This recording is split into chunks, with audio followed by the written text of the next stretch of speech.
Berhenti sebentar, jangan geser dulu video ini. Kalau kamu sedang dizalimi, jangan diam. Baca dzikir ini saat kamu disakiti, saat namamu dijatuhkan, saat hakmu dirampas tanpa belas kasih. Maka insya Allah akan menurunkan balasan setimpal yang tak pernah mereka duga sebelumnya.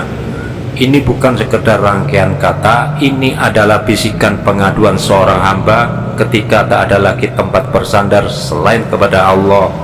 Ini bukan bacaan biasa, ini asma birhatia, salah satu zikir tasbih malaikat Mikail alaihissalam.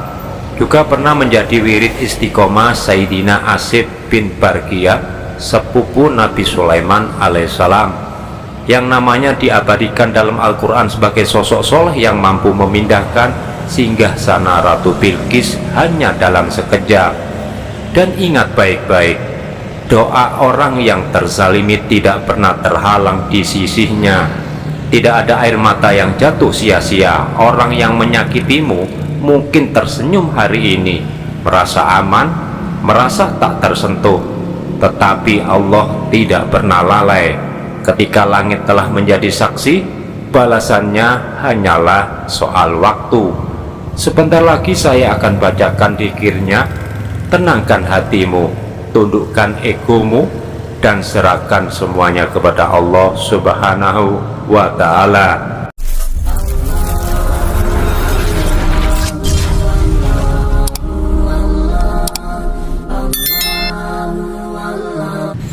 Bismillahirrahmanirrahim. Assalamualaikum warahmatullahi wabarakatuh. Ya Rabbi sholli ala Muhammad waqtah minal khairi kula mukhlaq. Syukur alhamdulillah, segala puji hanya milik Allah Subhanahu wa Ta'ala. Semoga siapapun yang sedang mendengar video ini, Allah berkahi hidupnya, Allah lapangkan rezekinya, Allah lindungi dari keburukan, dan Allah jadikan keluarganya tentram dan bahagia. Amin ya rabbal alamin. Pemirsa beriman yang dirahmati Allah, dalam kitab Manba'u Usulil Hikmah karya Syekh Imam Abil Abbas Ahmad bin Ali bin Yusuf Al-Buni telah dijelaskan asma birhatia adalah qasam agung yang tidak dapat dibangkang oleh malaikat, jin, ibrit, marit, ataupun syaitan. Ia adalah senjata pusaka spiritual yang diwariskan kepada para hukama, kemudian kepada Nabi Sulaiman alaihissalam dan Asif bin Barqiyah, hingga amalan ini sampai kepada para ulama salaf, lalu kepada para pengamal hikmah hingga hari ini. Namun sebelum saya lanjutkan ke tata cara mengamalkan, mohon kiranya bisa tekan like, subscribe, dan aktifkan lonceng notifikasinya, agar semakin banyak saudara kita yang tahu bahwa Allah tidak pernah diam ketika hambanya dizalimi. Pemirsa beriman yang dirahmati Allah, inilah keutamaan dan keistimewaan jika seseorang mengistiqomahkan amalan ini. Maka dengan izin Allah akan mendapatkan manfaat besar lagi luas. Ia bisa mengalahkan musuh, menyadarkan dan melemahkan orang yang zalim, mencegah keburukan, serta membuka pintu rezeki dari segala penjuru. Bagi siapapun yang membacanya dalam keadaan suci, mewangikan badan, pakaian, dan tempat, maka hajatnya dikabulkan Allah dengan caranya yang luar biasa. Asma bihartia ini terdiri dari 28 isim sesuai huruf hijaiyah dan manzilah bulan. Dan isim yang kita pelajari hari ini adalah ya Barhasin, dengan makna yang sepadan dengan salah satu asmaul husna, ya Muqtadir, yang artinya yang maha berkuasa atas segala sesuatu. Amalan ini sangat mustajab bila dibaca setelah sholat tahajud atau sholat hajat di sepertiga malam akhir, atau setelah sholat maghrib waktu emas dikabulkan doa. Lakukan selama 7 malam berturut-turut. Jika kezaliman tersebut belum hilang, lanjutkan hingga Allah menampakkan pertolongannya. Pemirsa beriman yang dirahmati Allah, namun ingat, keberhasilan amalan ini sangat bergantung kepada ibadah pribadi, kebersihan hati, serta keridhaan Allah Subhanahu wa Ta'ala. Di banyak pesantren dan majelis hikmah, amalan Asma Birhatiah ini tidak sembarangan diijazahkan karena kekuatannya luar biasa dan efeknya sangat keras. Ia hanya dipakai saat seseorang dizalimi terus-menerus, bukan untuk menjalimi balik.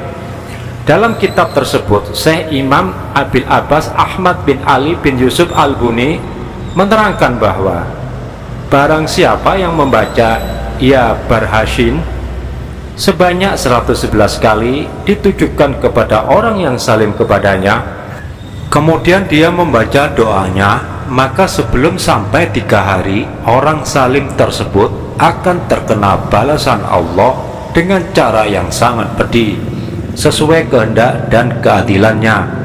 Dan inilah doa pembalasannya, dibaca 3 kali.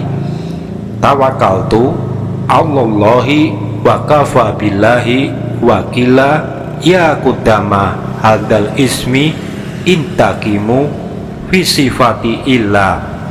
Saya ulangi, tawakkaltu Allahi wa kafa billahi wakila ya kudama hadal ismi intakimu fi sifati illa.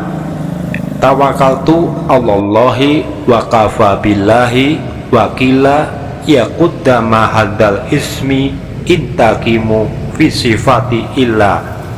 Kemudian sebut nama orang yang salim itu kepadamu. Dan ini artinya, aku bertawakal kepada Allah dan cukuplah Allah sebagai pelindung.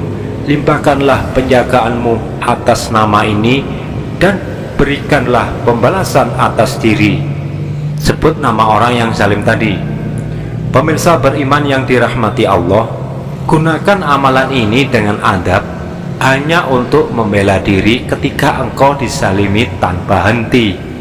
Karena doa orang teraniaya tidak ada hijab antara dirinya dengan Allah Subhanahu wa Ta'ala. Mohon jangan lupa klik tombol like, subscribe, dan aktifkan loncengnya agar tidak ketinggalan lanjutan amalan-amalan agung berikutnya. Semoga Allah membela setiap langkahmu, menghapus kezaliman dari hidupmu, dan menggantinya dengan kemenangan yang penuh berkah. Demikian yang bisa saya sampaikan, semoga bermanfaat bagi kita semua. Amin ya robbal alamin. Jazakumullah khairan katsiran. Wassalamualaikum warahmatullahi wabarakatuh.